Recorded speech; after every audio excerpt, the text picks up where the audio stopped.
কচুর ডাঁটায় এই রান্না দেখা মাত্রই জিভে জল চলে আসবে, নিজেই লোভ সামলাতে পারবেন না। প্লেটের ভাত নিমিষে শেষ করে ফেলবেন এই কচুর ডাঁটা রেসিপি দিয়ে। নমস্কার বন্ধুরা, অমৃতাদি কুকিং চ্যানেলে সবাইকে স্বাগত জানিয়ে আবারও হাজির হয়েছি।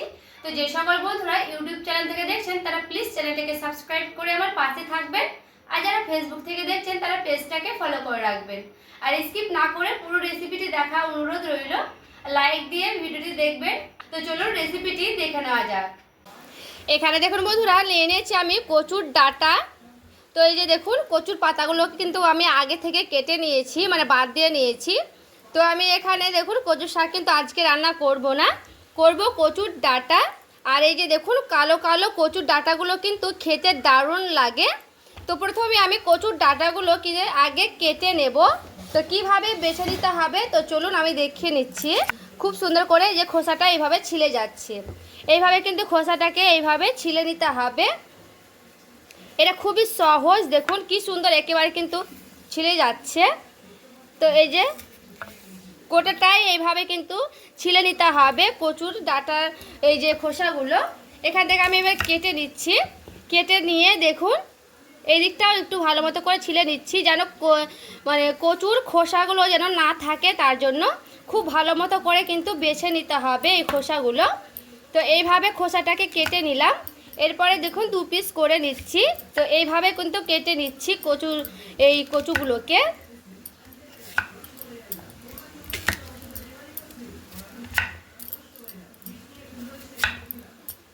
তো এই যে কাটানো হয়ে গেছে। তো বাকিগুলো কিন্তু সেমভাবেই কচুগুলোকে দেখুন আবারও এইভাবে আমি খোসাটা ছাড়িয়ে নিচ্ছি। দেখুন আবারও সেমভাবে আমি এইভাবে কেটে নিচ্ছি। তো আমি এখানে দুই পিস করে নিলাম।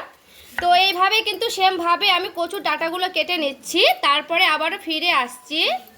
আর এই যে দেখুন বন্ধুরা, কচুর ডাঁটাগুলো সবগুলো আমি খুব সুন্দর করে বেছে কেটে নিয়ে চলে এসেছি। এখন একটা বড় বাটিতে জল নিয়ে নিয়েছি। এরপরে জলে খুব ভালো মতো করে কিন্তু কচুর ডাঁটাগুলোকে ধুয়ে নিতে হবে। এখানে দেখুন খুব সুন্দর করে ধুয়ে নিয়েছি। এরপর আমি কচুর ডাঁটাগুলোকে দেখুন উঠিয়ে নিলাম। আর দেখুন কতগুলো কষ বেরিয়েছে। দেখুন আমি একটা কড়াই বসিয়ে নিয়েছি, আর এক গ্লাসের মতো ভর্তি দিয়ে দিচ্ছি জল। তো এখানে দেখুন জলটা আমার খুব ভালো করে গরম করে নিয়েছি। এরপরে দিয়ে দিচ্ছি 1 চামচের মতো লবণ, আর দিয়ে দিচ্ছি হলুদের গুঁড়া। এরপরে দেখুন খুব ভালো মতো করে জলটা কিন্তু ফুটিয়ে নিয়েছি। আর এখানে সে কচুর ডাঁটাগুলোকে দিয়ে দিচ্ছি। এখানে কিন্তু কচুর পাতা দিতেও পারবেন। তো এইভাবে কচুর ডাঁটাটা দিয়ে খুব সুন্দর করে দেখুন এইভাবে আমি একটু নাড়াচাড়া করে নিচ্ছি। তো এখানে আমি কচুর ডাঁটাটাকে খুব ভালো মতো করে সেদ্ধ করে নেব। ঢাকা, এখানে দেখুন আমি ঢাকনাটা উঠিয়ে নিলাম। আর এখানে দেখুন বন্ধুরা খুব সুন্দর করে কিন্তু টকবক করে ফুটিয়ে নিয়েছি। এখানে কিন্তু কচুর ডাঁটাগুলো খুব ভালো মতো করে ফুটিয়ে নিতে হবে। আর দেখুন আমি দেখাচ্ছি সেদ্ধ হয়েছে কিনা। এই যে দেখুন খুব সুন্দর কিন্তু সেদ্ধ হয়ে গেছে। তো এখানে কিন্তু সুন্দর করে ফুটিয়ে নিয়ে আমি এটাকে জল ঝেড়ে নেব খুব সুন্দর করে। জলটা কিন্তু অবশ্য করে কিন্তু ঝাড়িয়ে নিতে হবে। তো দেখুন এখানে আমি একটা ছাঁকনি নিয়ে নিয়েছি। এরপরে জলগুলোকে ছেঁকে নেব। তো কচুর জলগুলো কিন্তু এইভাবে খুব সুন্দর করে জলগুলোকে ছেঁকে নিতে হবে। এখানে আমি রেখে দিচ্ছি কিছুক্ষণ ধরে। এখানে আমি নিয়ে নিয়েছি দুটো পেঁয়াজগুলোর মুখগুলো কেটে নিচ্ছি। এরপরে পরিষ্কার করে ধুয়ে নিয়ে চলে এলাম দুটো পেঁয়াজগুলোকে এইভাবে আমি কেটে নিচ্ছি। এখানে পিস করে কেটে নিয়ে তারপরে দু সাইজ দিয়ে একটু মিহি করে কেটে নিলে বেশি ভালো হবে। তার জন্য আমি পেঁয়াজগুলোকে এই সাইজ করেই কেটে নিচ্ছি। তো এখানে আমি দুটো পেঁয়াজ কিন্তু কেটে নিয়েছি। তো দেখুন একটা থালাতে আমি ঢেলে নিলাম পেঁয়াজগুলোকে। এখানে আমি নিয়ে নিচ্ছি কাঁচা লঙ্কা। তো এখানে আমি 7টা থেকে 8টা মতো নিয়ে নিয়েছি কাঁচা লঙ্কা। ঝালটা একটু বেশি দিলেই ভালো লাগবে। তো যেমন ঝাল খেতে পছন্দ করেন সে তেমন কিন্তু ঝালটা দিয়ে দেবেন। তো এখানে আমার দেখুন খুব ভালো মতো করে একটু ছোটো ছোটো করেই কেটে নিলাম লঙ্কাগুলোকে। তো এখানে আমার সবগুলো লঙ্কা কিন্তু কাটানো হয়ে গেছে। আর এখানে দেখুন নিয়ে নিয়েছি রসুন। এখানে আমি 2 থেকে 3টা পোয়ার মতো নিয়েছি রসুন। তো রসুনের খোসাটাকে ছাড়িয়ে নিয়েছি। এরপরে রসুনেরটাকে খুব সুন্দর একেবারে কিন্তু জিরি করে কেটে নিচ্ছি একটা ছুরি দিয়ে। তো খুব ভালো মতো করে কিন্তু কেটে নিয়েছি। তো রসুনটা একটু বেশি দেওয়ার চেষ্টা করবেন, এতে করে খেতে ভালো লাগবে। এখানে আমি কড়াইটাকে পরিষ্কার করে নিয়ে চলে এসেছি ধুয়ে। পরে এখানে আমি কড়াই দিয়ে দিচ্ছি সরিষার তেল, অল্প করেই দিলাম।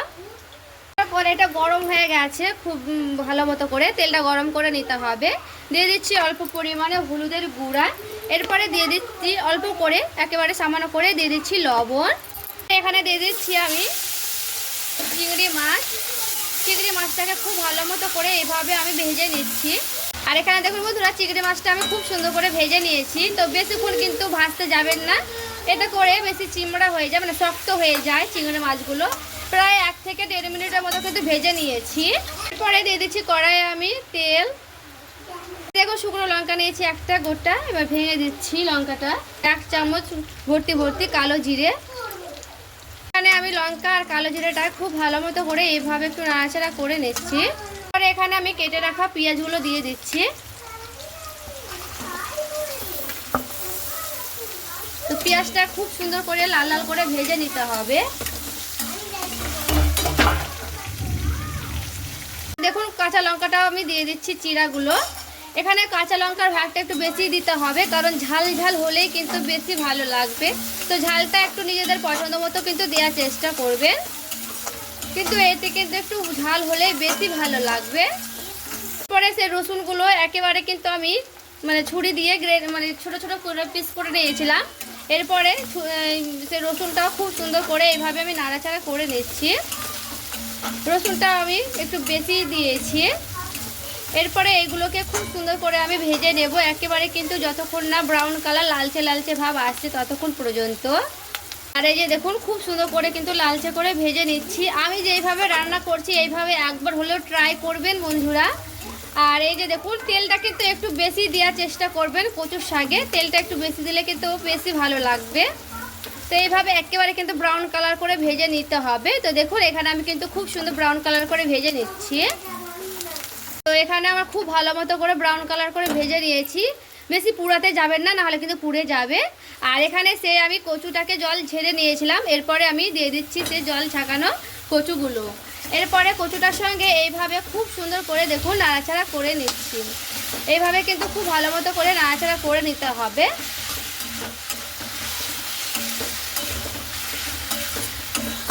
দেখুন খুব সুন্দর করে কিন্তু এইভাবে আমি নাড়াচাড়া করে নিয়েছি। এরপরে গ্যাসের আঁচটাকে একটু বাড়িয়ে দিয়েছি, বাড়িয়ে দিয়ে কিন্তু একটু ভালো মতো করে রান্না করে নিতে হবে।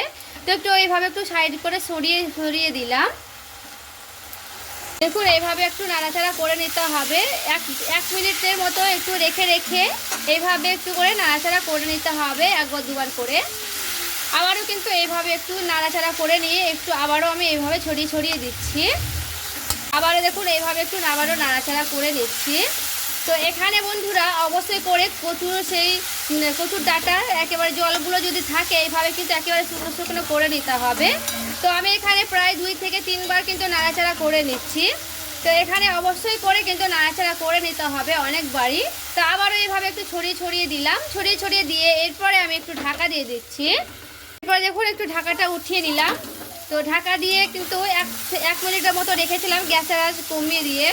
এরপরে ঢাকাটা উঠিয়ে আমি খুব ভালো মতো করে একটু নাড়াচাড়া করে নিচ্ছি। এই শাকটা কিন্তু এরকমই হবে দেখুন।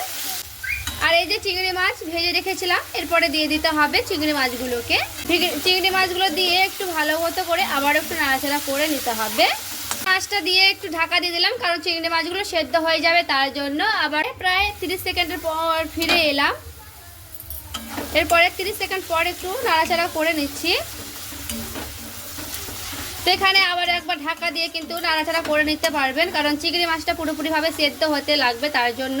তো আমি এইভাবে একটু ছড়িয়ে রেখে দিলাম। তো ততক্ষণ এইভাবে আমি রেখে দিচ্ছি গ্যাসের আঁচ কমিয়ে দিয়ে।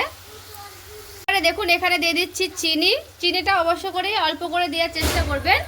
তো চিনিটা দিয়ে একটু ভালো মতো করে আবার একটু নাড়াচাড়া করে নিচ্ছি। দেখুন কচুর ডাঁটাগুলো পুরোপুরিভাবে আমার রান্না হয়ে গেছে। এরপরে আমি নামিয়ে নিচ্ছি, তারপরে দেখাচ্ছি। আর এই যে দেখুন বন্ধুরা, রেডি করে নিয়ে চলে এসেছি। দেখুন নামিয়ে নিয়ে এলাম, আর দেখতে কতটা লোভনীয় হয়েছে। কচুর ডাঁটা এইভাবে একবার হলেও ট্রাই করে দেখবেন। এই দিয়ে 1 থালা ভাত নিমেষে শেষ করে ফেলবেন। গ্যারেন্টি দিয়ে বলতে পারি কচুর ডাঁটা এইভাবে রান্না করলে এইভাবেই বারবার রিকোয়েস্ট করবেন তৈরি করার জন্য। এই দিয়ে 1 থালা ভাত নিমেষেই শেষ করে ফেলবেন। খেতেও হবে সুস্বাদু, এতটাই টেস্টি হয়, এইভাবে রান্না করলে মুখ ফেরাতেই পারবেন না। তো আপনাদের কেমন লেগেছে আজকের এই রেসিপি অবশ্যই আমাকে কমেন্ট করে জানাবেন। আর ভালো লেগে থাকলে প্লিজ বন্ধুদের সঙ্গে শেয়ার করে দিবেন। সবাই ভালো থাকবেন, সুস্থ থাকবেন।